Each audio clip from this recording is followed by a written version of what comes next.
सभी से अनुरोध है कृपया प्रणाम करके शीघ्रता से अपना स्नान करें और एक भजन की तरफ से हमारे एवं डॉक्टर भाई साहब की ओर से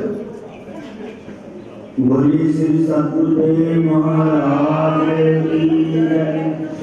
कर कृपा मुझ पर प्रभु मैं नाम तेरा ले सकूं, आत्मा में रोज भर दे ज्ञान का प्रकाश कर, आत्मा में रोज भर दे ज्ञान का प्रकाश कर।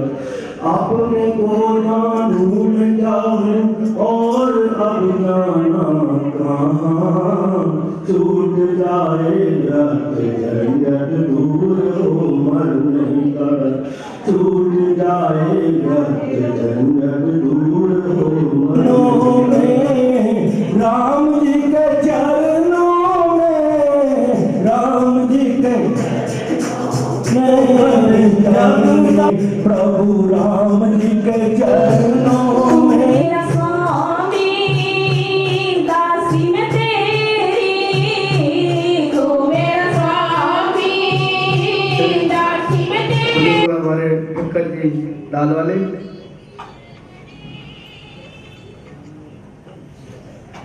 परम पूज्य देवी जी का आशीर्वाद प्राप्त करेंगे और आने वाले समाज से अनुरोध है कृपया दूर से ही प्रणाम करके पीछे स्थान ग्रहण करें। जो मेरे महानुभाव आ रहे हैं वे कृपया दूर से ही प्रणाम करते हुए स्थान ग्रहण करके पीछे बैठेंगे।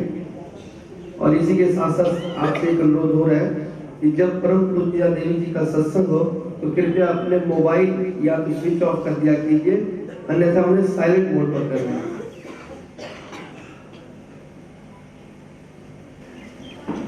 परम पूज्य प्रातः स्मरणीय त्यागमूर्ति परम तपस्वी लेखराज श्री सद्गुरुदेव जी महाराज।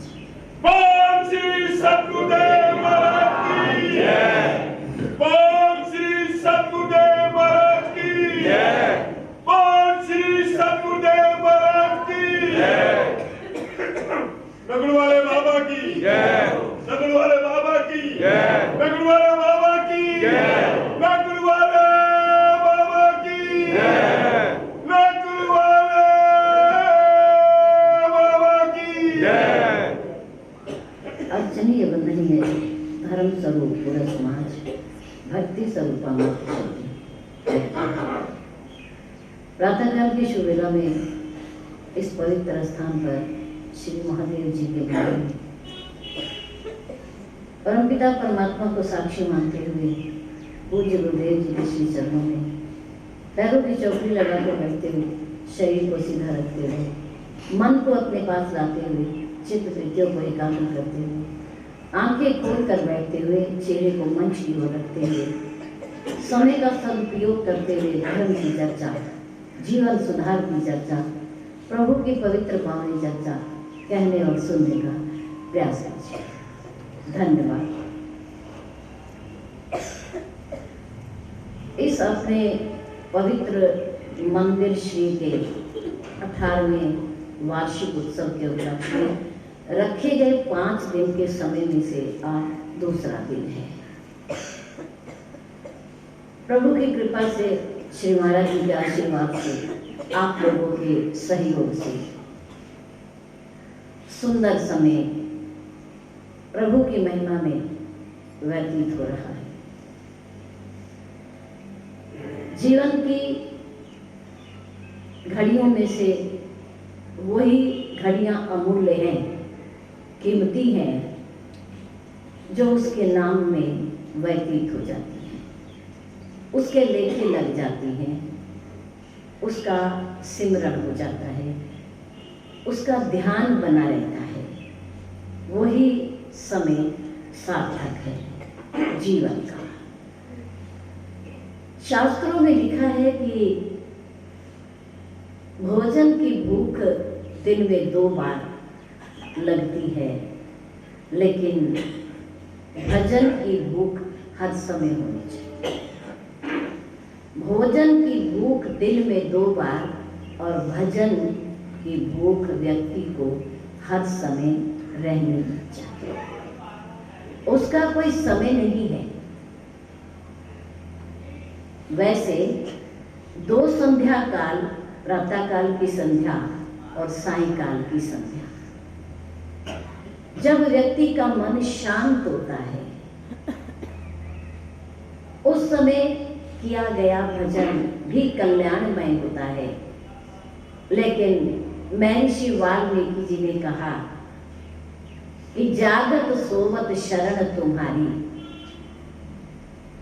सुख दुख सरिस प्रशंसा गारी। जो जागते भी, उठते भी, सोते भी, बैठते भी आपका नाम लेता है, आपको याद करता है, वो व्यक्ति धन्यवाद का पात्र है। जागत सोवत शरण तुम्हारी, उठते भी राम राम कहिए, प्रभु का नाम लीजिए। प्रभु के अनेकों नाम में से कोई नाम जिसकी आपकी जीवा अभ्यस्त हो, जो अपने आप निकलता रहता हो, उस नाम का चिंतन कीजिए। जैसे विभीषण ने प्रातःकाल चारपाई से पैर नीचे उतारने से पहले क्या किया था?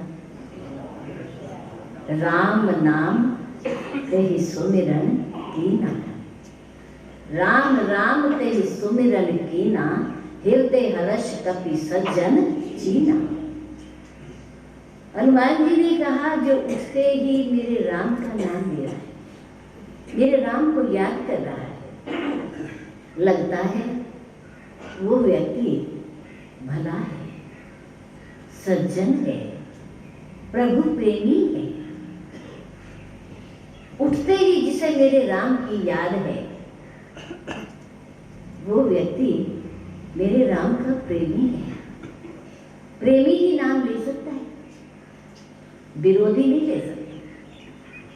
और जिसको हर समय नाम जपने का अभ्यास है, उसके मुख से ही राम निकल सकता है। इसलिए कहते हैं कि यदि अभ्यास हो दुनिया में कुछ बोलने का, कुछ कहने का, तो राम कहिए, राम बोलिए, ताकि जीवन की अंतिम घड़ियों में भी यदि जीवा से निकले तो राम ही निकले। क्योंकि जीवन भर जिस बात का अभ्यास होता है ना, अंत समय में वही याद आता है, वही सामने रहता है। अगर राम जपने का अभ्यास होगा तो अंत समय में राम ही सामने खड़ा होगा, राम ही याद आएगा। और अंत समय में जिसके मुख से राम निकल जाता है, वो व्यक्ति सीधा राम की धाम को जाता है, धाम को जाता है। भगवान भोलेनाथ का बसेरा शमशान घाट में, शमशान घाट में हर जाने वाली पवित्र आत्मा के कान में भोलेनाथ कहते हैं यदि भव से पार होना है ना तो मेरे इष्ट देव का नाम लो, नाम लो। जिस नाम का चिंतन मैं करता हूँ तुम भी जाते समय उस पवित्र नाम का सहारा लो, उसी को जपो, पार हो जाओगे, पार हो जाओगे। राम कहने का मजा जिसकी जुबान को आ गया, धन्य जीवन हो गया, चारों पदार्थ पा गया। जिसकी वाणी को, जिसकी जीवा को राम कहने में आनंद आ गया। छोटा सा नाम है, बहुत सरल है, मूर्ख भी कह लेता है, अनपढ़ भी कह लेता है, बुद्धिहीन भी कह लेता है। और यदि बोलने से पहले बच्चे को बोलना सिखाया जाए तो वो राम बड़ी आसानी से कह लेता है। हम तो ये कहते हैं कि बच्चा यदि बोलना सीखे तो सबसे पहले क्या बोलना सीखे? राम। क्या बोले? राम। सीधा, सरल, मीठा, कितना आसान नाम है। मंगल भवन अमंगल हारी, उमा सहित जय जपे रिपुरारी। इस नाम का चिंतन जिनके मंदिर में बैठे हैं ना, वो भी दिन रात करते हैं और अपनी धर्म पत्नी को भी प्रेरणा देते हैं कि तुम भी राम राम जपा करो, तुम भी राम राम जपा करो। मंगल का मूल है, कल्याण करने वाला है, अमंगल को हरने वाला है। जिसने विश्वास के साथ, श्रद्धा के साथ, प्रेम के साथ राम को पुकार लिया मुसीबत के समय, उसकी मुसीबत हवा में उड़ जाती है।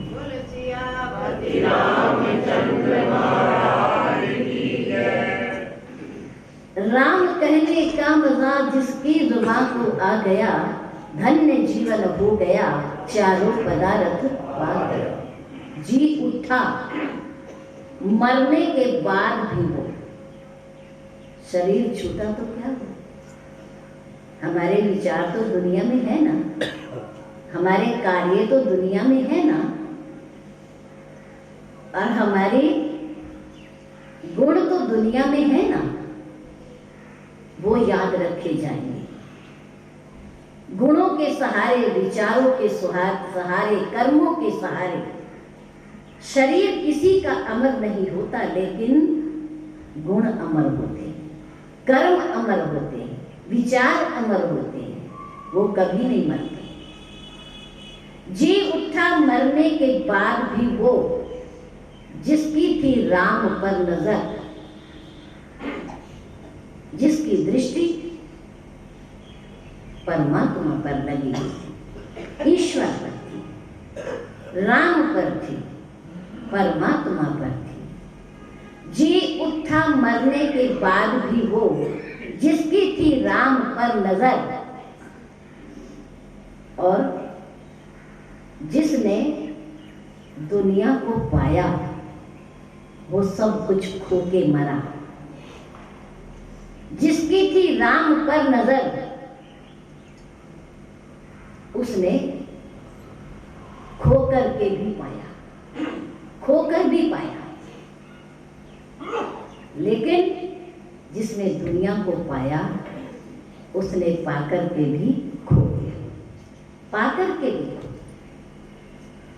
इसलिए हमारी दृष्टि परमात्मा पर हो। हमने कल कहा था कि इन 5 दिनों में आप मस्त रहें, अपनी दृष्टि परमात्मा पर रखें, अपने कदम मंदिर की ओर रखें, अपने हाथ दान देने में लगाएं, शुभ कर्म करने में लगाएं, ईश्वर को नमन करने में लगाएं, अच्छे कर्म में लगाएं। मस्त रहें, व्यस्त रहें, प्रभु के नाम में तो मस्त रहें, अपने व्यापारिक क्षेत्र में व्यस्त रहें, लेकिन अस्त व्यस्त न रहें।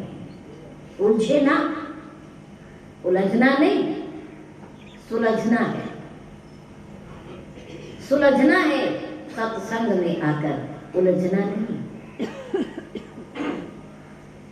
हमने कल आपसे एक बात सामने रखी कि श्री रामचरितमानस के माध्यम से हम एक ऐसा प्रकरण इन 5 दिनों में लेकर चलेंगे, मन का मनोरथ।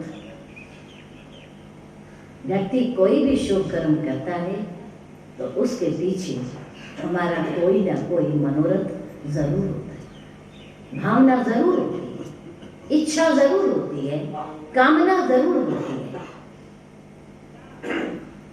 हम स्वतंत्र हैं इच्छा जागृत करने में, कामना करने में, मनोरथ करने में।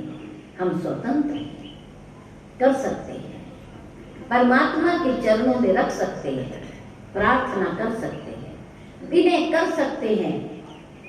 हमारे श्री रामचरितमानस में भी बहुत सारे ऐसे सज्जन और महापुरुष जिन्होंने मन का मनोरथ परमात्मा